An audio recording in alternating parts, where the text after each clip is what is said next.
ನಮಸ್ತೆ ಎಜೆ ನ್ಯೂಸ್ಗೆ ಸ್ವಾಗತ. ನಮ್ಮವರೇ ಬೆಂಗಳೂರನ್ನ ಅವಹೇಳನ ಮಾಡ್ತಿದ್ದಾರೆ. ಹೊರ ದೇಶದವರಿಗೆ, ಹೊರ ಜನರಿಗೆ ಬೆಂಗಳೂರಿನ ಬಗ್ಗೆ ಏನನ್ನು ಬಿಂಬಿಸಲು ಹೊರಟಿದ್ದೀರಿ ಎಂದು ಬಿಜೆಪಿಯವರನ್ನ ಗೃಹ ಸಚಿವ ಡಾಕ್ಟರ್ ಜಿ ಪರಮೇಶ್ವರ್ ಅವರು ಪ್ರಶ್ನಿಸಿದ್ದಾರೆ. ಸದಾಶಿವನಗರದ ತಮ್ಮ ನಿವಾಸದ ಬಳಿ ಸುದ್ದಿಗಾರರೊಂದಿಗೆ ಮಾತನಾಡಿದ ಅವರು, ಡಿಕೆ ಶಿವಕುಮಾರ್ ಅವರು ಬ್ರ್ಯಾಂಡ್ ಬೆಂಗಳೂರು ಮಾಡುವುದಾಗಿ ಅನೇಕ ಸಲ ಹೇಳಿದ್ದಾರೆ. ಇದಕ್ಕೆ ನಿಗದಿತವಾದ ಕಾರ್ಯಕ್ರಮವನ್ನು ಕೂಡ ಹಾಕಿಕೊಂಡಿದ್ದಾರೆ. ಎಲ್ಲರ ಆಡಳಿತಾವಧಿಯಲ್ಲಿಯೂ ಕೂಡ ಮಳೆಗಾಲದಲ್ಲಿ ರಸ್ತೆ ಗುಂಡಿ ಬೀಳುವುದು, ಚರಂಡಿಯಲ್ಲಿ ಕಸ ತುಂಬಿಕೊಂಡು ಫ್ಲಡ್ ಆಗಿದೆ.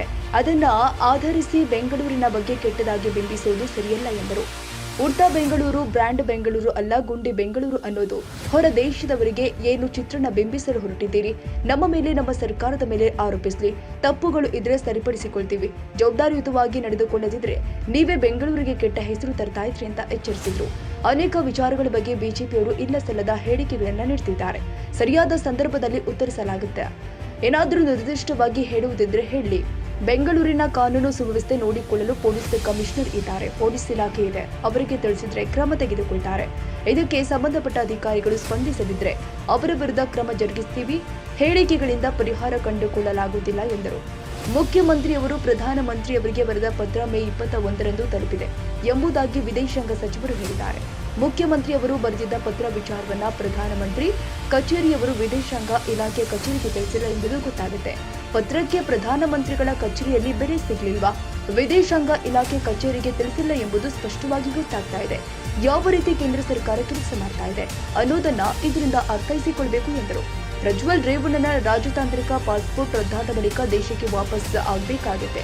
ಆ ದೇಶದವರು ಇಟ್ಟುಕೊಳ್ಳಲು ಆಗುವುದಿಲ್ಲ. ದಾವಣಗೆರೆಯ ಘಟನೆಯ ಕುರಿತು ಪ್ರತಿಕ್ರಿಯಿಸಿ, ದೂರು ಇದ್ದ ಹಿನ್ನೆಲೆ ಆತನನ್ನ ಪೊಲೀಸರು ಠಾಣೆಗೆ ಕರೆತಂದಿದ್ದಾರೆ.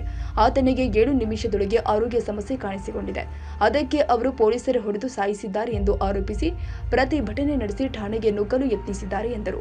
ಮರಣೋತ್ತರ ಪರೀಕ್ಷೆಯಲ್ಲಿ ಸತ್ಯಾಂಶ ಗೊತ್ತಾಗುತ್ತೆ. ವರದಿ ಬಂದ ನಂತರ ಮುಂದಿನ ಕ್ರಮ ತೆಗೆದುಕೊಳ್ಳಲಾಗುತ್ತೆ. ಘಟನೆಯಲ್ಲಿ ಪೇದೆಯೊಬ್ಬರು ಗಾಯಗೊಂಡಿದ್ದಾರೆ ಎಂದರು. ರೌಡಿಸಂ ಮಾಡುವವರನ್ನ ಸುಮ್ಮನೆ ಬಿಡುವುದಿಲ್ಲ. ಪೊಲೀಸರು ಠಾಣೆಗೆ ಬಂದು ಧಮಕಿ ಹಾಕುವರ ಬಗ್ಗೆ ಮೃದು ಧೋರಣೆ ತೋರಿಸಲು ಆಗುತ್ತಾ? ಪೊಲೀಸರ ತಲೆ ಕತ್ತರಿಸ್ತೀವಿ ಅನ್ನುವರನ್ನ ಬಿಡುವುದಕ್ಕೆ ಆಗುತ್ತಾ? ಅಂತವರ ಮೇಲೆ ಕಾನೂನಿನಲ್ಲಿ ಇರುವ ಅವಕಾಶದಂತೆ ಕ್ರಮ ಜರುಗಿಸಲಾಗುತ್ತೆ. ಡಿಜೆ ಹಳ್ಳಿ, ಕೆಜೆ ಹಳ್ಳಿ ಮಾದರಿ ಮಾಡ್ತೀವಿ ಅಂದಿರುವುದು ಗಮನಕ್ಕೆ ಬಂದಿದೆ. ಮುಲಾಜಿಲ್ಲದೆ ಕಾನೂನು ಕ್ರಮ ತೆಗೆದುಕೊಳ್ತೀವಿ ಎಂದರು. ಶಾಸಕ ಹರೀಶ್ ಪೂಂಜಾರನ್ನ ಬಂಧಿಸಿ ಠಾಣೆ ಜಾಮೀನಿನ ಮೇಲೆ ಬಿಡುಗಡೆ ಮಾಡಲಾಗಿದೆ. ಪೊಲೀಸರು ದೋಷಾರೋಪಣಾ ಪಟ್ಟಿ ಸಲ್ಲಿಸಿದ್ದಾರೆ. ಪ್ರಕರಣ ಜನ ಪ್ರತಿನಿಧಿಗಳ ವಿಶೇಷ ಕೋರ್ಟ್ ಮುಂದೆ ಬರುತ್ತೆ ಎಂದರು. ವಿಧಾನ ಪರಿಷತ್ ಟಿಕೆಟ್ ವಿಚಾರವಾಗಿ ಮಾತನಾಡಿ, ಪಕ್ಷಕ್ಕೆ ದುಡಿದ ಅನೇಕ ಮುಖಂಡರು, ಕಾರ್ಯಕರ್ತರು ನನ್ನನ್ನು ಭೇಟಿಯಾಗಿ ಮನವರಿಕೆ ಮಾಡಿದ್ದಾರೆ. ನನಗಿರುವ ಅನುಭವ ಮತ್ತು ನನ್ನ ಅಭಿಪ್ರಾಯವನ್ನ ಪಕ್ಷದ ಅಧ್ಯಕ್ಷರಿಗೆ ಮತ್ತು ಮುಖ್ಯಮಂತ್ರಿಯವರಿಗೆ ತಿಳಿಸ್ತೀನಿ. ಅಂತಿಮವಾಗಿ ಹೈಕಮಾಂಡ್ ನಿರ್ಧಾರ ತೆಗೆದುಕೊಳ್ಳುತ್ತೆ ಎಂದರು. ಅವ್ರ ಮೇಲೆ ಕಂಪ್ಲೇಂಟ್ ಇತ್ತು ಅಂತೇಳಿ ಅವ್ರನ್ನ ಪೊಲೀಸ್ ಸ್ಟೇಷನ್ಗೆ ಕರ್ಕೊಂಡು ಬಂದಿದ್ದರು.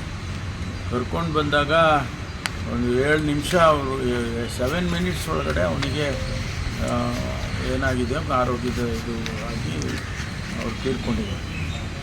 ಅದಕ್ಕೆ ಅವರು ಪೊಲೀಸ್ನವರೇ ಹೊಡೆದು ಸಾಯಿಸಿದ್ದಾರೆ ಅನ್ನುವಂಥ ರೀತಿಯಲ್ಲಿ ಪ್ರತಿಭಟನೆ ಮಾಡಿ ಪೊಲೀಸ್ ಸ್ಟೇಷನ್ ನುಗ್ಗೋದಕ್ಕೆಲ್ಲ ಪ್ರಯತ್ನ ಮಾಡಿ ಅದಕ್ಕೆ ಅವರು ಟೇರ್ ಗ್ಯಾಸ್ ಇದೆಲ್ಲ ಸಿಗ್ತಿದ್ದಾರೆ. ಅದು ಪೋಸ್ಟ್ ಮಾರ್ಟಮ್ನಲ್ಲಿ ಗೊತ್ತಾಗ್ತದೆ ಏನು ಯಾಕೆ ಸತ್ತಿದೆ. ಪೊಲೀಸ್ ಪೇದೆಗೂ ಗಾಯ ಆಗಿದೆ ಅಂತ ಸರ್. ಅದು ನ್ಯಾಚುರಲಿ ಕಲ್ತೂರಾಟ ಮಾಡಿದಾಗ ಅಲ್ಲಿರೋರಿಗೆಲ್ಲರಿಗೂ ಕೂಡ ಗಾಯಗಳಾಗ್ತವೆ. ಅದನ್ನು ಕಂಟ್ರೋಲಿಗೆ ತೊಗೊಂಡಿದ್ದಾನೆ. ಅದು ಪೋಸ್ಟ್ ಮಾರ್ಟಮ್ನಲ್ಲಿ ಏನು ವರದಿ ಬರುತ್ತೆ ನೋಡ್ಕೊಂಡು ಆಮೇಲೆ ಮುಂದುವರಿಯುತ್ತೆ. ಉಡುಪಿಯಲ್ಲಿ ಕೂಡ 2 ಗುಂಪು ಮಾರಾಮಾರಿ ಮಾಡಿರ್ತಕ್ಕಂಥ ಹಲವಾರು ಹಿಡ್ಕೊಂಡು ಬಿದ್ದಿದ್ದಾರೆ. ಈ ಗುಂಪು ಘರ್ಷಣೆಗಳು, ಈ ರೌಡಿಸಮ್ಗಳು ಇವೆಲ್ಲ ಯಾರನ್ನು ಹೇಳಿ ಕೇಳಿ ಮಾಡೋದಿಲ್ಲ.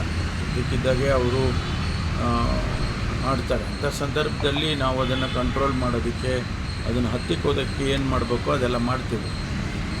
ಯಾರಿಗೂ ಕೂಡ ಅವ್ರನ್ನ ಫ್ರೀಯಾಗಿ ಓಡಾಡೋಕ್ಕೆ, ಆ ರೀತಿ ಓಡಾಡಿಕೊಂಡು ಏನು ಬೇಕೋ ಮಾಡಿಕೊಂಡು ಹೋಗ್ಬೋದು ಅನ್ನೋದಕ್ಕೆ ಬಿಡೋದಿಲ್ಲ. ರೌಡಿಸಮ್ ಮಾಡೋರ್ಗಾಗಲಿ, ಯಾವ ಪೊಲೀಸ್ ಸ್ಟೇಷನ್ನಿಗೆ ಬಂದು ಧಮಕಿ ಹಾಕಿದ್ರು ಅಂಥವರಿಗೆ ಸಾಫ್ಟ್ ಕಾರ್ನರ್ ತೋರ್ಸೋಕ್ಕಾಗುತ್ತೆ.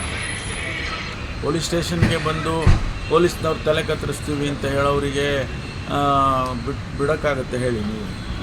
ಅದರಿಂದ ಪೊಲೀಸು ಕ್ರಮ ತೊಗೊಳ್ತದೆ. ಅಂಥವ್ರ ಮೇಲೆ ಕಾನೂನಲ್ಲಿ ಏನು ಅವಕಾಶ ಇದೆಯೋ ಅದನ್ನೆಲ್ಲ ಮಾಡ್ತಾರೆ. ಡಿಜೆ ಹಳ್ಳಿ, ಕೆಜೆ ಹಳ್ಳಿ ಮಾದರಿಯಲ್ಲಿ ಅವರು ಪ್ಲಾನ್ ಮಾಡಿದ್ರು ಅಂತ ನನಗೂ ಅದು ಕಿವಿಗೆ ಬಿತ್ತು. DG ಹಳ್ಳಿ KG ಹಳ್ಳಿ ಮಾದರಿ ಮಾಡ್ತೀವಿ ಅಂಥವರಿಗೆಲ್ಲ ಕಾನೂನಿನಲ್ಲಿ ಏನು ಕ್ರಮ ತಗೋಬೇಕು ಅದನ್ನ ತೊಗೊಳ್ತೀವಿ, ಮುಲಾಜಿಲ್ಲದೆ ತೊಗೋತೀವಿ. ಸರಿ, ಇಂದ್ರೇಶ್ ಮುಂಜೆ ಅವ್ರ ಕೇಸ್ ಏನಾಯ್ತು ಸರ್? ಅದೇ ಅವರಿಗೆ ಸ್ಟೇಷನ್ಗೆ ಕರ್ಕೊಂಡು ಬಂದು ಅವ್ರನ್ನ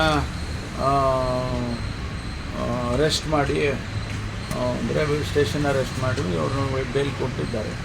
ಅವ್ರಿಗೀಗ ಜನಪ್ರತಿನಿಧಿಗಳ ಇದರ ಮುಂದೆ ಬರುತ್ತೆ, ಕೋರ್ಟ್ ಮುಂದೆ ಬೆಳಗಾವಿಯಲ್ಲಿ ಚಾರ್ಜ್ ಶೀಟ್ ಹಾಕ್ತಾರೆ. ಅದು ಜನಪ್ರತಿನಿಧಿಗಳ ಕೋರ್ಟ್ ಮುಂದೆ ಬರುತ್ತೆ. ಮುಂದೆ CM ಆಲ್ರೆಡಿ ಕೇಂದ್ರಕ್ಕೆ ಪತ್ರವನ್ನು ಬರೆದಿದೆ ಪಾಸ್ಪೋರ್ಟ್ ರದ್ದುಪಡಿಸ್ಬೇಕಂತ. ಬಟ್ ಕೇಂದ್ರ ವಿದೇಶಾಂಗ ಸಚಿವರು ಹೇಳ್ತಾ ಇರುವಂಥದ್ದು 21ನೇ ತಾರೀಕು ಮಾತ್ರ ಬಂದರೆ ನಮ್ಮ ಮನವಿ ಇಲ್ಲ, ಅದೇನು ನಾನು ಕೂಡ ಮಾಧ್ಯಮದಲ್ಲಿ ಗಮನಿಸಿದ್ದೇನೆ. ಯಾತಕ್ಕೆ ಅವರು ಆ ರೀತಿ ಹೇಳಿದರು ಅಂದರೆ ಪ್ರಧಾನಮಂತ್ರಿ ಕಚೇರಿ ವಿದೇಶಾಂಗ ಕಚೇರಿಗೆ ತಿಳಿಸಿಲ್ಲ ಅಂತ ಆಯ್ತಲ್ಲ. ಮಾನ್ಯ ಮುಖ್ಯಮಂತ್ರಿಗಳು ಬರೆದಂಥ ಪತ್ರ ಏಪ್ರಿಲ್ ತಿಂಗಳಲ್ಲೇ ಬರೆದಿದ್ದಾರೆ. ಅದು ನಮಗೆ ಬಂದೇ ಇಲ್ಲ, 21ನೇ ತಾರೀಕು ಮೇ 21ಕ್ಕೆ ಬಂದಿದೆ ಅಂತೇಳಿ ವಿದೇಶಾಂಗ ಸಚಿವರು ಹೇಳ್ತಾರೆ ಅಂದರೆ ಪ್ರಧಾನಮಂತ್ರಿಗಳ ಪತ್ರ ಏನಾಯಿತು? ಪ್ರಧಾನಮಂತ್ರಿಗಳ ಕಚೇರಿನಲ್ಲಿ ಅದಕ್ಕೆ ಯಾವುದು ಏನು ಬೆಲೆ ಸಿಗಲಿಲ್ವಾ? ಅಥವಾ ಅವರ ಕಚೇರಿಯಿಂದ ವಿದೇಶಾಂಗ ಸಚಿವಾಲಯಕ್ಕೆ ತಿಳಿಸಲಿಲ್ಲ? ಅಥವಾ ತಿಳಿಸಿದ್ದಿದ್ರೆ ಅವರು ಆ ರೀತಿ ಹೇಳ್ತಿರ್ಲಿಲ್ಲ. ತಿಳಿಸಿಲ್ಲ ಅಂತ ಈಗ ಸ್ಪಷ್ಟವಾಗುತ್ತೆ. ಅಂದರೆ ಯಾವ ರೀತಿ ಕೇಂದ್ರ ಸರ್ಕಾರ ಕೆಲಸ ಮಾಡ್ತಾ ಇದೆ ಅನ್ನೋದನ್ನು ಗಮನಿಸಬೇಕಾಗುತ್ತೆ. ಸರ್, ಈಗ ಪಾಸ್ಪೋರ್ಟ್ ರದ್ದು ಪ್ರಕ್ರಿಯೆ ಆರಂಭವಾಗಿದೆ. ಅನಿವಾರ್ಯವಾಗಿ ಈಗ ಪ್ರಜ್ವಲರು ಬರಲೇಬೇಕಾದಂಥ ಸಂದರ್ಭ. ಹೌದು, ಈಗ ಅವರಿಗೆ ಪಾಸ್ಪೋರ್ಟನ್ನು ಅವರು ಡಿಪ್ಲೊಮ್ಯಾಟಿಕ್ ಪಾಸ್ಪೋರ್ಟನ್ನು ತೆಗೆದರೆ ಅವರು ಅನಿವಾರ್ಯವಾಗಿ ಬರಲೇಬೇಕಾಗ್ತದೆ. ಅವರಿಗೆ ಇಮ್ಯುನಿಟಿ ಇರೋದಿಲ್ಲ. ಅವರು ಆ ದೇಶದಿಂದ ಅವ್ರನ್ನ ಇಟ್ಕೊಳ್ಳೋಕ್ಕೂ ಆಗೋದಿಲ್ಲ ಆ ದೇಶದಲ್ಲಿ. ಅದರಿಂದ ಅವ್ರು ಬರಲೇಬೇಕಾಗುತ್ತೆ, ಬರ್ತಾರೆ. ಸರ್, ಇಷ್ಟೆಲ್ಲ ಗಲಾಟೆ ಆಗ್ತಿದೆ. ಬೆಳಗಾವಿನಲ್ಲೂ ಕೂಡ ಗಲ್ಲಿ ಕ್ರಿಕೆಟ್ ಗಲಾಟೆ, 2 ಗುಂಪುಗಳ ನಡುವೆ ಘರ್ಷಣೆ ಇತ್ತು. ಲ್ಯಾಂಡ್ ಆರ್ಡ್ರು ಸುಗಮವಾಗಿದೆ ಅಂತ ಅನಿಸುತ್ತೆ ಸರ್ ಇಷ್ಟೆಲ್ಲ ಗಲಾಟೆ? ಹೌದ್ರಿ, ಏನು ಈಗ ಯಾರಪ್ಪ ಈಗ ಗಲ್ಲಿನಲ್ಲಿ ಒಂದು ಗಲಾಟೆ, ಸಣ್ಣದಾಗಿ ಗಲಾಟೆ ಆಗಿ ಅದು ದೊಡ್ಡ ಪ್ರಮಾಣಕ್ಕೆ ಆಗುತ್ತೆ. ಅದನ್ನು ಕಂಟ್ರೋಲ್ ಮಾಡೋದು ನಮ್ಮವ್ರ ಕೆಲಸ ಅಲ್ವಾ? ಗಲಾಟೆಗೆ ಮುಂಚೆಗೇ ಅವರು ಕ್ರಿಕೆಟ್ ಆಡುವ ಗಲಾಟೆ ಆಗ್ತಾಯಿದ್ದೆ, ಗಲಾಟೆ ಮಾಡ್ಕೊತಾರೆ ಇವತ್ತು ಕ್ರಿಕೆಟ್ನಲ್ಲಿ ಅಂತ ಗೊತ್ತಾಗಿದ್ದರೆ ಅದು ಬೇರೆ ವಿಚಾರ. ಆ ರೀತಿ ಆಗೋದಿಲ್ವಲ್ಲ, ಅನೇಕ ಸಂದರ್ಭದಲ್ಲಿ ಆ ರೀತಿ ಆಗೋದಿಲ್ಲ. ಸರ್, ಇದು ಮಂಗಳವಾರ ಬೃಹತ್ ಪ್ರತಿಭಟನೆಯನ್ನು BJP ಅವರು ಇಟ್ಕೊಂಡಿದ್ದಾರೆ ಸರ್. ಬೆಂಗಳೂರಲ್ಲಿ ಬ್ರ್ಯಾಂಡ್ ಬೆಂಗಳೂರು ಆಗಿಲ್ಲ, ಬ್ಯಾಡ್ ಬೆಂಗಳೂರು ಆಗಿದೆ. ರಸ್ತೆ ಗುಂಡಿಗಳು ಯಾವಾಗ ಮುಚ್ತೀರಾ? ತೆರಿಗೆ ದುಡ್ಡು ಹಾಳಾಗ್ತಿದೆ, ಕಂಪ್ನಿಗಳು ಬೆಂಗಳೂರು ಬಿಟ್ಟು ಹೋಗ್ತಿದ್ದಾವೆ, ಬೆಂಗಳೂರು ಬರ್ಬಾದ್ ಮಾಡ್ತಾ ಇದ್ದಾರೆ ಕಾಂಗ್ರೆಸ್ನವರು ಅನ್ನುವಂಥ ಆರೋಪ. ಇವತ್ತು ಬೆಂಗಳೂರನ್ನು ನಾವು ಈಗಾಗಲೇ ಮಾನ್ಯ ಶಿವಕುಮಾರ್ ಅವರು ಅದು ಅನೇಕ ಸಂದರ್ಭದಲ್ಲಿ ಅವರು ಹೇಳಿಕೆ ಕೊಟ್ಟಿದ್ದಾರೆ. ಬೆಂಗಳೂರು ಬ್ರ್ಯಾಂಡ್ ಬೆಂಗಳೂರು ಮಾಡಬೇಕು ಅಂತೇಳಿ ಅವರು ಒಂದು ನಿಗದಿತವಾದಂಥ ಒಂದು ಕಾರ್ಯಕ್ರಮನ ಹಾಕ್ಕೊಂಡಿದ್ದಾರೆ. ಮಳೆಗಾಲದಲ್ಲಿ ನಿಜ, ಮಳೆಗಾಲದಲ್ಲಿ ಗುಂಡಿ ಬೀಳುತ್ತೆ. ನಾವು ಸುಮ್ಮನೆ ಅವ್ರ ಕಾಲದಲ್ಲಿ ಆಗಿರಲಿಲ್ವಾ ಅಂತಂದರೆ ಅದು ಏನೋ ಹೇಳಿಕೆ ಕೊಟ್ಟಾಗ ಆಗ್ತದೆ. ಅದರ ಕಾಲದಲ್ಲೂ ಕೂಡ ಮಳೆಗಾಲದಲ್ಲಿ ಗುಂಡಿ ಬೀಳೋದು ಬಿದ್ದೇ ಬೀಳುತ್ತೆ, ಫ್ಲಡ್ಡಿಂಗ್ ಆಗೇ ಆಗುತ್ತೆ. ಈ ನಮ್ಮ ಡ್ರೈನೇಜ್ಗಳು ಸರಿಯಾಗಿ ಸಮರ್ಪಕವಾಗಿ ಇರೋದಿಲ್ಲ ಅಂತ ಟೈಮ್ನಲ್ಲಿ ಸಿಲ್ಟ್ ತುಂಬಿಕೊಂಡಿರುತ್ತೆ, ಸಿಲ್ಟ್ ತೆಗಿಬೇಕು. ಅದಕ್ಕೆಲ್ಲ ಇದು ದೊಡ್ಡ ಕಾರ್ಯಕ್ರಮಗಳು ಇವೆಲ್ಲ.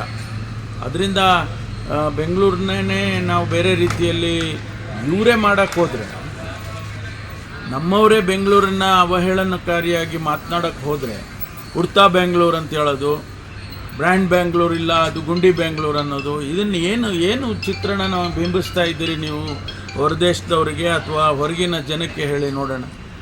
ನಮ್ಮ ಮೇಲೆ ಬ್ಲೇಮ್ ಮಾಡಲಿ, ನಮ್ಮ ಸರ್ಕಾರದ ಮೇಲೆ ಬ್ಲೇಮ್ ಮಾಡಲಿ, ನಾವು ಅದನ್ನು ಸಹಿಸ್ಕೊಳ್ತೀವಿ ಮತ್ತು ಸರಿ ಮಾಡ್ತೀವಿ. ಏನಾದರೂ ಇದ್ದರೆ ಸರಿ ಮಾಡ್ತೀವಿ. ಹೊರಗಿನ ಜನಕ್ಕೆ ನೀವು ಬೆಂಗಳೂರನ್ನು ಯಾವ ರೀತಿ ಚಿತ್ರಣ ಕೊಡ್ತಾ ಇದ್ದೀರಿ, ಅದನ್ನು ನೀವು ಸ್ವಲ್ಪನಾದರೂ ಜವಾಬ್ದಾರಿಯುತವಾಗಿ ನೀವು ನಡ್ಕೊಳ್ದೇ ಇದ್ದರೆ ನೀವೇ ಬೆಂಗಳೂರಿಗೆ ಕೆಟ್ಟ ಹೆಸರನ್ನು ತರ್ತಾ ಇದ್ದೀರಿ ಅಂತೇಳಿ ಹೇಳಬೇಕಾಗುತ್ತೆ. ಗೂಗಲ್ ಅವರ ಸ್ಮಾರ್ಟ್ಫೋನು ಮತ್ತು ಡ್ರೋನ್ಗೆ ಸಂಬಂಧಪಟ್ಟಂತೆ ಏನಿದೆ ಅದು ತಮಿಳುನಾಡಿಗೆ ಹೋಗಿರೋದ್ರಿಂದ ಇನ್ವೆಸ್ಟ್ಮೆಂಟ್ ಕರ್ನಾಟಕದಲ್ಲಿ ಸೆಳೆಯೋದ್ರಲ್ಲಿ ವಿಫಲ ಆಗಿದ್ದಾರೆ ಅಂತ ಹೇಳ್ಬಿಟ್ಟು ಕೇಂದ್ರ ನೋಡಿ, ಅನೇಕ ವಿಚಾರಗಳಲ್ಲಿ ಅವರು ಇಲ್ಲ ಸಲ್ಲದ ಹೇಳಿಕೆಗಳನ್ನು ಕೊಡ್ತಾರೆ, ಆಯಿತಾ? ಅದರಿಂದ ಅದಕ್ಕೆ ನಾವು ಸರಿಯಾದ ಸಂದರ್ಭದಲ್ಲಿ ಉತ್ತರ ಕೊಡ್ತೇವೆ. ಏನಾದರೂ ಸ್ಪೆಸಿಫಿಕ್ ಆಗಿದ್ದರೆ ಹೇಳಿ. ಕಮಿಷನರ್ ಇದ್ದಾರೆ ಬೆಂಗಳೂರನ್ನ ಈಗ ಕಾನೂನು ವ್ಯವಸ್ಥೆಯನ್ನು ನೋಡ್ಕೊಳ್ತಕ್ಕಂಥದ್ದಕ್ಕೆ ಇಡೀ ಪೊಲೀಸ್ ಇಲಾಖೆ ಇದೆ. ಯಾವುದಾದ್ರೂ ಅಂಥದ್ದು ಸ್ಪೆಸಿಫಿಕ್ಕಾಗಿ ಇವರಿಗಿದ್ರೆ ಅವ್ರಿಗೆ ತಿಳಿಸ್ಲಿ, ಕ್ರಮ ತಗೊಳ್ತಾರೆ. ಇಲ್ಲ ಅಂತಂದರೆ ಅವ್ರ ಮೇಲೆ ನಾವು ಕ್ರಮ ತಗೊಳ್ತೀವಿ.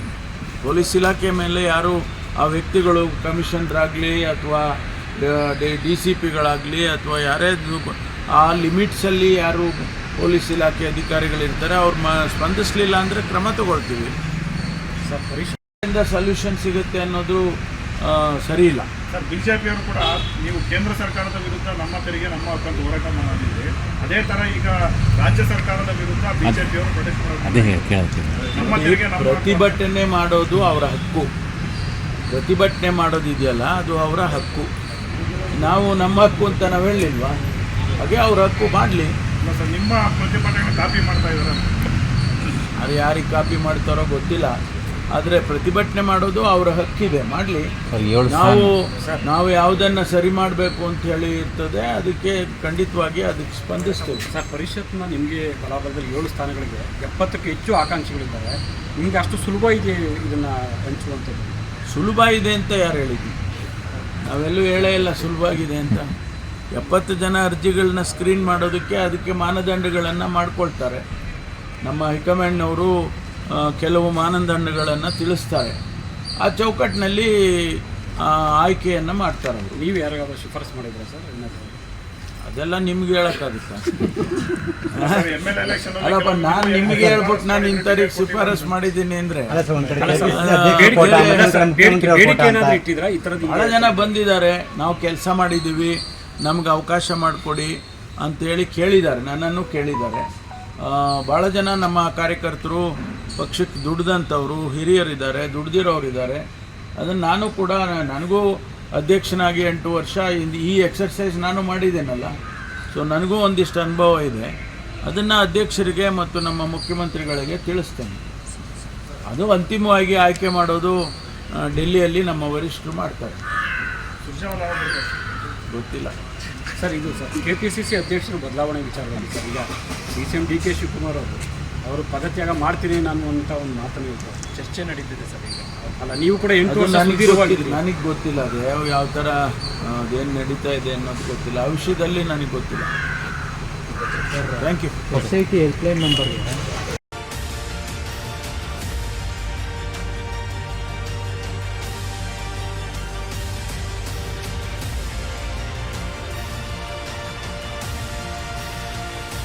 ತಾಜಾ ಸುದ್ದಿಗಾಗಿ AJ ನ್ಯೂಸ್ 24/7ಗೆ ಸಬ್ಸ್ಕ್ರೈಬ್ ಮಾಡಿ ಮತ್ತು ಬೆಲ್ ಐಕಾನ್ ಒತ್ತಿ ತಪ್ಪದೇ ಲಿಂಕ್ ಶೇರ್ ಮಾಡಿ.